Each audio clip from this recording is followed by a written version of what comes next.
نماز کا صحیح طریقہ کیا ہے؟ سب سے پہلے ہم نے نماز میں کھڑا ہونا ہے۔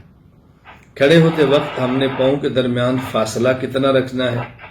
اگر آپ قرآن کریم سے پوچھیں گے تو پہلا پارہ ہمیں جواب دیتا ہے وَاتَّخِذُوا مِن مقام ابراہیم مصلی۔ جب آپ طواف کریں تو 2 رکعت پڑھیں، اور ان 2 رکعت میں آپ نے وہ کہاں 2 رکعت پڑھنی ہے؟ مقام ابراہیم کو مصلی بناؤ۔ مقام ابراہیم کو حکیم الامت حضرت تھانی رحمہ اللہ فرماتے ہیں اصل یہ ہے وہ جو مقام ابراہیم پتھر ہے اس کو مصلی بنائیں۔ کیا معنی؟ آپ اس پر کھڑے ہو کر پڑھیں۔ یہ تو چونکہ ممکن نہیں ہے، اس لیے حکم ہوتا ہے کہ اس کے قریب جو جگہ قریب سے قریب ملتی جائے وہاں پڑھیں۔ اب مقام ابراہیم کے اوپر اگر آپ کھڑیں گے تو وہاں حضرت ابراہیم علیہ السلام کے 2 پاؤں کے مبارک نشان لگے ہوئے ہیں، تو آپ دیکھیں وہاں پاؤں کے درمیان کتنا فاصلہ ہے۔ آپ اس سے اندازہ کر سکتے ہیں کہ نماز جب پڑھیں تو پاؤں کے درمیان فاصلہ کتنا ہونا چاہیے۔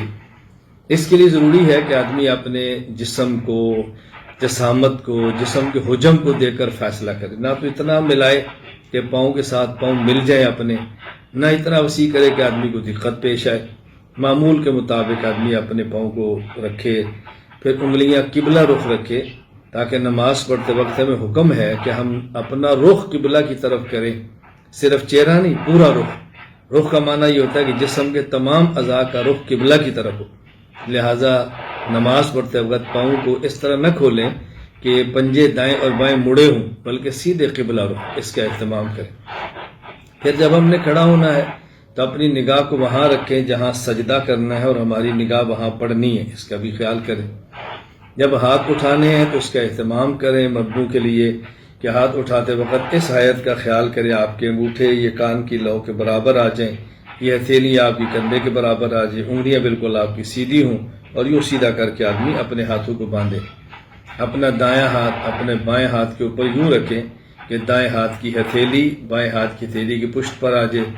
یہ انگوٹھا جو چھوٹی انگلی ہے اس سے آپ گٹے سے جگہ پکڑ لیں، درمیانی 3 انگلیاں آپ کی کلائی پر آ جائیں، اور ہاتھ کو ناف کے نیچے باندھ لیں۔ مردوں کے لیے، خواتین اپنے ہاتھ یہ سینے کے اوپر یوں ہاتھ کے اوپر ہاتھ رکھ کے باندھیں۔ پھر ثنا پڑھیں، تعوذ ہے، تسمیہ ہے، اگر اکیلے ہیں تو پھر سورۃ فاتحہ ہے، ساتھ سورت ملائیں، امام کے پیچھے ہیں تو ثنا کے بعد خاموشی اختیار کریں۔ رکوع کے بعد، قیام کے بعد رکوع کرنا ہے۔ رکوع میں اس بات کا خیال کریں کہ بازو بالکل کھلے ہونے چاہیے، اور بالکل ایسے کہ کیفیت یوں بالکل سیدھا ہوا کہ اگر اوپر پیالہ پانی کا بھی رکھ دیا جائے تو وہ پانی گرے نہ، آدمی سیدھا بالکل ہو، آدمی کا سر بھی سیدھا ہو، سر نیچے نہ کیا ہوا ہو، اس کا خیال کرنا چاہیے۔ پھر سمع اللہ لمن حمدہ کہتے سیدھا کھڑے ہو جائیں، یہ قومہ ہے۔ اور اس کے بعد جب سجدہ کے اندر جائیں تو بس ایک اصول ذہن میں رکھ لیں کہ جو عضو زمین کے جتنا قریب ہے وہ پہلے زمین پہ لگے۔ مثلا پہلے ہمارے گھٹنے لگیں، پھر ہمارے ہاتھ لگیں، پھر ہمارا ناک لگے، پھر ہمارا سر لگے۔ اٹھتے وقت یہی ترتیب رکھیں کہ جو زمین سے جتنا قریب ہے وہ پہلے اٹھے، اس ترتیب پر ہم کریں۔ اور رکوع کرتے وقت اس بات کا خیال کریں کہ پہلے بالکل یوں سیدھا نیچے آئیں اور اس کے بعد یوں رکوع کریں۔ ایسا نہ ہو کہ جھکنے سے پہلے یوں اپنا سر جھکا لیں اور اس کے بعد رکوع کریں، یہ ٹھیک نہیں ہے۔ 2 سجدوں کے درمیان سجدہ جب کرنا ہے تو اپنی انگلیاں قبلہ رخ رکھیں، قصداً زور لگا کر ملائیں نہ، زور لگا کر کھولیں نہ، اپنی حالت پہ رکھیں لیکن قبلہ رخ ہو۔ پیٹ اٹھا ہونا چاہیے، فاصلہ ہونا چاہیے مردوں کے لیے۔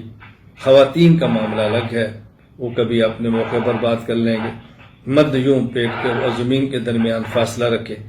پھر جب تشہد تو اپنی انگلیاں قبلہ کے اندر جب ہوں تو زور نہ دیں کہ جس سے انگلیوں کو تکلیف ہو، لیکن جتنا سہولت سے رخ قبلہ کی طرف ہو، اور پاؤں بالکل ایسے یوں سیدھے کھڑے ہونے چاہیے۔ اور پھر 2 سجدوں کے درمیان جو جگہ ہے جلسہ، اس میں اپنے بائیں پاؤں کو بچھا لیں، اس پر بیٹھیں، اور دائیں پاؤں یوں کھڑا کریں کہ آپ کی انگلی حتی الامکان قبلے کی طرف ہو، ایسا زور نہ دیں کہ جس سے پاؤں کو تکلیف ہو، یوں پھر سیدھا ہو کے کھڑے ہو جائیں۔ اس چیزوں کا رعایت کریں گے، آداب کا خیال کریں گے، اور سب سے اہم بات یہ ہے کہ اللہ تعالیٰ کے حضور میں ہم آئے ہیں، کپڑے صاف ہونے چاہیے، خوشبو لگی ہونی چاہیے، سر کو ڈھانپ کے نماز پڑھنی چاہیے، ادب کے ساتھ کھڑا ہونا چاہیے۔ ہم کئی بار ایسا کرتے ہیں، اللہ ہماری حفاظت فرمائے اور معاف بھی فرمائے، کہ کہیں جانا ہو تو پہلے کپڑوں میں نماز پڑھ لیتے ہیں اور جب جانے لگتے ہیں تو کپڑے بدل لیتے ہیں. یہ عجیب بات ہے. ایسا نہیں کرنا چاہیے. نماز کے لیے کپڑے بدلنے چاہیے، نہ کہ آدمی جانے کے لیے بدلے.